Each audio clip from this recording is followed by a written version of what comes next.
gente, estamos de volta com o programa Nossa Resenha aqui na TV Municipal, conversando com a doutora Catiane Cabral, especialista em aposentadoria e INSS, e com o presidente da TV Municipal, doutor Wilson Moura, que aí falam de advogados para advogados, ajudando você que está do outro lado. Doutora Catiane, eu quero perguntar à senhora aqui, eu quero que a senhora explique para os nossos telespectadores a respeito da aposentadoria urbana e rural, mas parece que a senhora também tem um complemento com relação ao LOAS deficiente, não é isso? É isso mesmo, Zé Carlos. É bom esclarecer aqui para a TV Municipal e todos os espectadores essa questão do BPC, que também é chamado de LOAS, para o deficiente. Ele tem dois critérios, que é o da questão da miserabilidade, que já deixamos isso bem explicado, e a questão agora da sua deficiência. É diferente de auxílio-doença, porque nesse momento ele não pode provar uma incapacidade temporária, mas a deficiência para o BPC, ela é de longo prazo, é aquela que é por mais de 2 anos. Por exemplo, muita gente confunde em relação ao câncer. E tem muitas pessoas que falam assim, se você tem câncer, você tem direito a um benefício. Ah, mas eu nunca contribuí. Mas você tem direito ao BPC para o deficiente. Mas às vezes é aquele câncer temporário, que o médico percebe que com 1 ano, 1 ano e meio, a pessoa já tem a sua recuperação, podendo voltar ao mercado de trabalho. E o BPC voltado para o deficiente, a sua incapacidade ela é a longo prazo por mais de 2 anos. Eu sempre peço para que a pessoa pergunte ao seu médico se a incapacidade dela é total e permanente. E se o médico disser sim, você está incapacitada de forma total e permanente, colocar isso no laudo, deixar isso bem especificado, que a incapacidade é total, permanente, a longo prazo, que não tem condições de se aposentar, não tem condições de voltar ao mercado de trabalho, e também informar o CID da doença.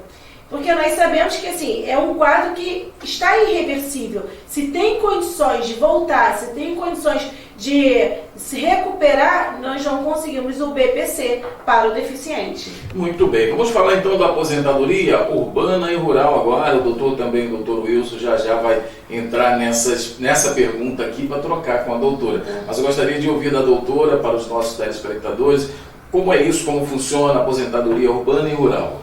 A aposentadoria urbana, no caso a aposentadoria por idade, ela sofreu uma alteração com a reforma da Previdência, que foi em 13 de novembro de 2019. Antes disso, a mulher ela se aposentava com 60 anos e hoje ela se aposenta com 62, entretanto estamos na regrinha de transição. A partir do ano que vem, por exemplo, ela vai se aposentar com 61 anos e meio. Quando for no próximo ano, 2023, será somente 62 anos e 15 anos de contribuição.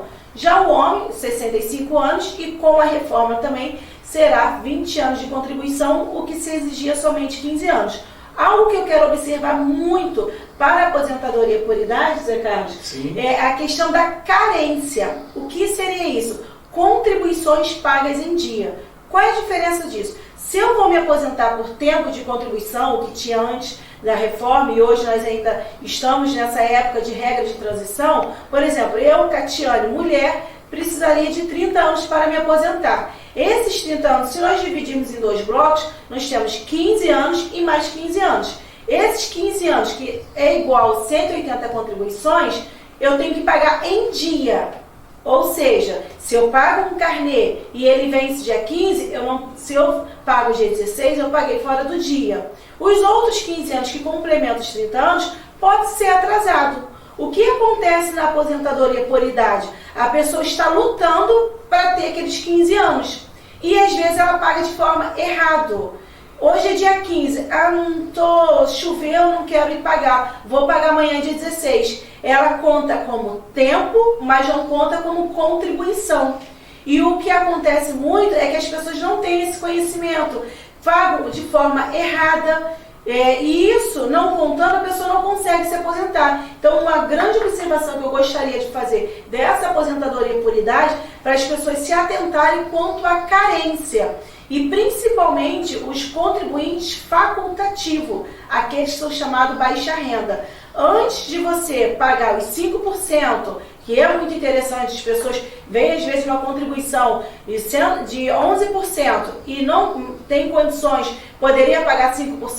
Pode pagar. Mas o que tem que ser feito antes? Comparecer a um CRAS, tem sempre um CRAS próximo da sua residência, faz o seu cadastro ali como baixa renda, pega o número do seu NIS e com aquele número você começa a pagar então as suas contribuições para o INSS. O que acontece é que geralmente as pessoas fazem, alguém diz que existe uma contribuição de 5%.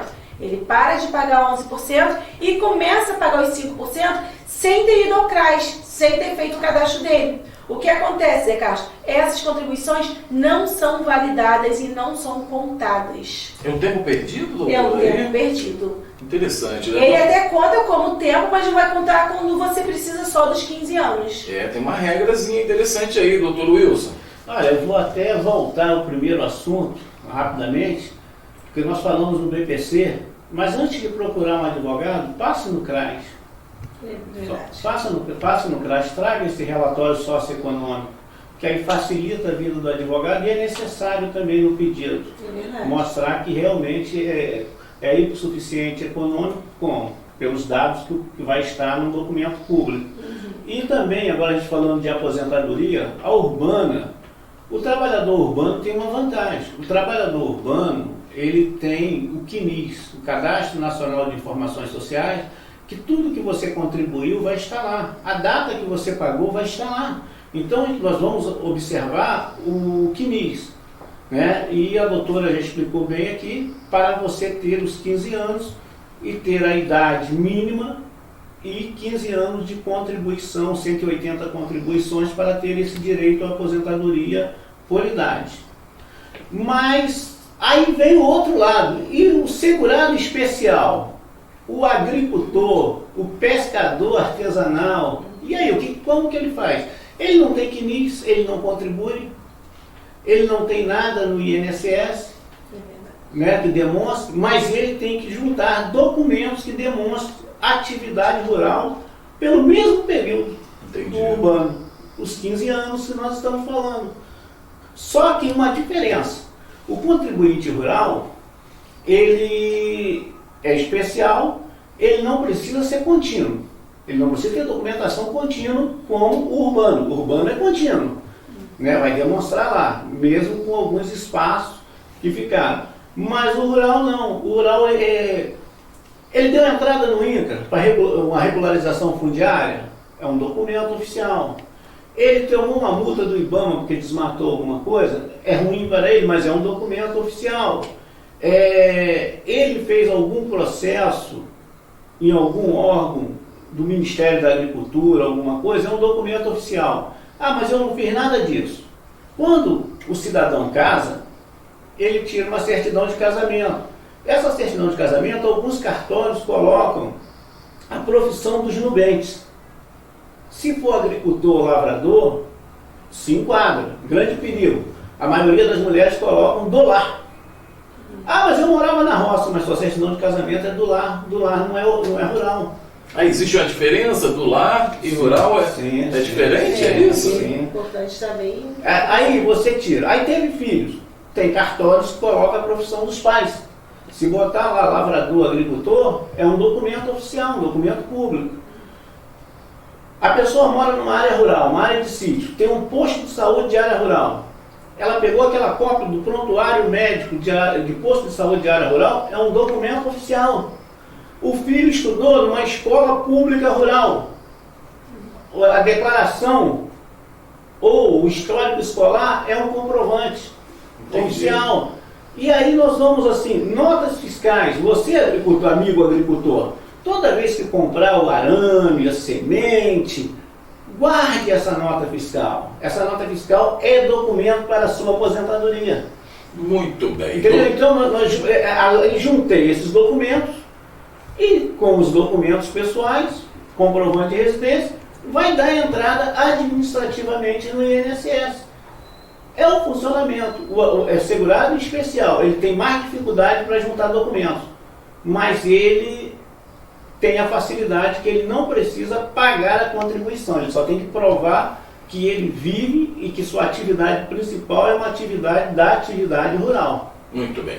Bom, vamos dar mais uma parada aqui para o próximo bloco. Doutor Wilson, na volta, vamos conversar com o doutor Wilson. A doutora Catiane é especialista em INSS, aposentadoria. Aí você deve estar perguntando, doutor Wilson, qual é a especialidade dele? No próximo bloco, eu vou chamá-lo aqui para ele dizer qual é a sua especialidade. Se bem que, de advogados para advogado, a linguagem é praticamente a mesma, né? No fundo, torna-se a mesma. Então, já vou perguntar aqui ao presidente da TV Municipal qual é a sua especialidade na advocacia, tá ok? Nós vamos para o intervalo. TV Municipal, jornalismo e entretenimento a serviço da informação. Nossa resenha volta daqui a pouquinho.